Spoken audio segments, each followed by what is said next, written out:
எத்தனை பேர் வந்து முதியோர் இல்லத்தில் நீங்கள் உள்ளே போய் பார்த்துருக்கீங்க? கொஞ்சம் கை தூக்க முடியுமா? 1 2 3 4 5.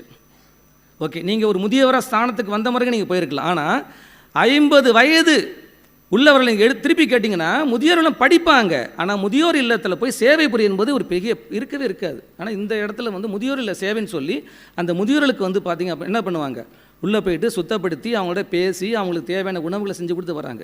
Service service service service service என்பது தான். அதே மாதிரி பார்த்தீங்கன்னா சொல்லுவாங்க, ஆக்சுவலாக என்ன சொல்லுவாங்க, 6 மாதத்துக்கு ஒரு முறை பேதி மருந்து எடுக்கணும் அப்படின்பாங்க. அத்தனை பேருமே பேதி மருந்து எடுத்து வயிறை சுத்தப்படுத்துவாங்க. வாரத்திற்கு 2 முறை எண்ணெய் தேய்ச்சி குளிக்கிறது. வாரத்திற்கு 2 முறை எண்ணெய் தேய்ச்சி குளிக்கிறது. ஆண்களாக இருந்தால் வந்து புதன் சனி, பெண்களாக இருந்தால் செவ்வாய் வெள்ளி. இத்தனை அன்பர்களும் இந்த ட்ரெஸ் போட்டிருக்காங்க இல்லையா, இத்தனை அன்பர்களும் பார்த்தோன்னா செவ்வாய் வெள்ளியான ஆயில் பாத் எடுத்துப்பாங்க, புதன் சனியான எண்ணெய் தேய்ச்சி குளிப்பாங்க. இங்கே உள்ளே வந்துட்டா, அதாவது ஞானோதய கல்வி என்பது ஒரு உண்மையான ஒரு வாழ்வியலை மையப்படுத்திய ஒரு வாழ்வு.